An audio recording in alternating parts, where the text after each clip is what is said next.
রেশনের চালের ভাত নাকি গরুরা খায়। আমরা তো রেশনের চালের ভাত খাই, তার মানে কি আমরা গরু?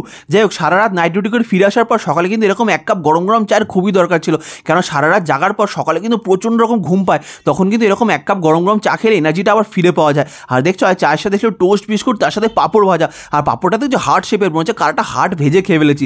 আর অন্যদিন কিন্তু মা সকালবেলা লিকার চা দেয়, আজকে দিয়েছে দুধ চা। তার মানে মায়ের মুডটা কিন্তু আজকে খুব ভালোই ছিল। আর গরম গরম দুধ চা খেয়ে বেরিয়ে পড়েছি রেশন আনতে। আমাদের এখানে কিন্তু এক মাসের রেশনটা একদিনেই দিয়ে দেওয়া হয়। আর রেশনটা আনতে যাচ্ছি, আমার ছাতাটার অবস্থা হচ্ছে কতগুলো ফুটো রয়েছে।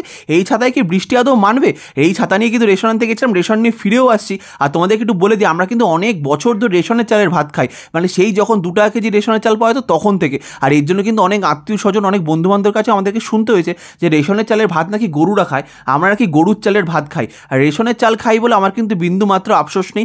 বাবার ইনকাম ছোটোবেলা থেকে অনেক কম ছিল, তাই যা পেয়েছি তাই খেয়েছি। আর বিয়ের পর দেখছি তুলিকা এসেও কিন্তু রেশনের চালের ভাত খায়। তুলি কিন্তু সত্যি খুব লক্ষ্মীমন্তর বউ, খুব ভালো মেয়ে, যে কিন্তু কোনোদিন খাবার নিয়ে বায়না করে না। আর আমি জানি আমাদের মতো হাজার হাজার ভারতবর্ষের মানুষ হয় যারা কিন্তু রেশনের চাল খেয়ে বেঁচে থাকে। তাই আমি গর্বিত রেশনের চাল খেয়ে, আমার তো খুব ভালোই লাগে।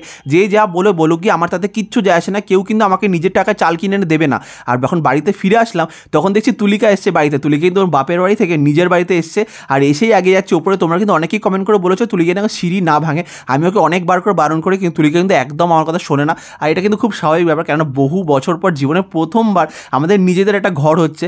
যারা ভাড়া বাড়িতে থাকো তারা কিন্তু বুঝতে পারবে যখন নিজের কোনো ঘর হয় তখন কতটা আনন্দ হয়। তুলিকা এসে কিন্তু ওপরে দাঁড়িয়ে মা গঙ্গাকে প্রণাম করলো, কেন আমাদের ব্যালকনি থেকে মা গঙ্গা একদম সামনাসামনি দেখা যায়। আর এখানে দেখি কিন্তু তুলিকা ওপরে উঠে যাচ্ছে যে ও নিজের ঘরটা দেখবে, তাই প্রচণ্ড খুশি। তার ওর এই খুশিটাকে আমি আটকাতে চাইছিলাম না, তাই আমাকে বারণ করা সত্ত্বেও যখন উঠে যাচ্ছিল তখন কিন্তু আমি আটকাতে পারিনি। আর এটা হচ্ছে আমার ঠাকুর ঘর হওয়াতে আমি খুব খুশি হয়েছিলাম, কারণ ঠাকুরের ঘর আমার ছিল না।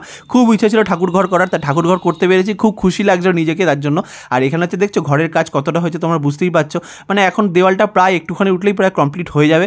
তুলিকা কত খুশি থাক, ওকে খুশি দেখে কিন্তু আমার খুব খুশি লাগে, আমার খুব ভালো লাগে ওকে খুশি দেখতে। ও কিন্তু সত্যি মন থেকে খুব খুশি লাগে, কারণ নিজের একটা ঘর হবে।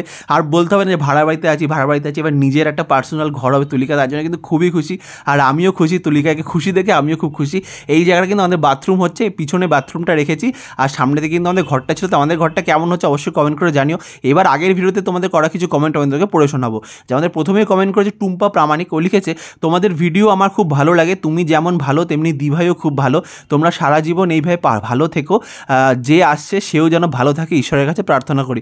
থ্যাংক ইউ টুম্পা, খুব সুন্দর লেগেছে তোমার কমেন্টটা আমার। এরপর সুপ্রিয়া সিনহা কমেন্ট করেছে এগিয়ে যাও এইভাবেই, আর অনেক অনেক শুভকামনা রইল তোমাদের জন্য। মা ও বাবাকে তোমরা এত ভালোবাসো, রেসপেক্ট করো, তোমাদের খুব ভালো হবে ও অনেক বড় হবে তোমরা। থ্যাংক ইউ সুপ্রিয়া দি। এরপর সুপর্ণা দে কমেন্ট করেছে তোমাদের থেকে অনেক কিছু শেখার আছে, অনেক ভালো মন তোমাদের দাদা, আমরা তোমাদের থেকে শিখছি। সুপ্রিয়া, তোমাদেরকে দেখে কিন্তু আমরা শেখার চেষ্টা করছি। আর এরপর সুমি কমেন্ট করেছে মাঝে আপনাদের ভিডিও আসে দেখি, তবে আজ ফার্স্ট কমেন্ট করলাম, আপনি সাধারণের মধ্যে থেকে অসাধারণ। Thank you Sumi.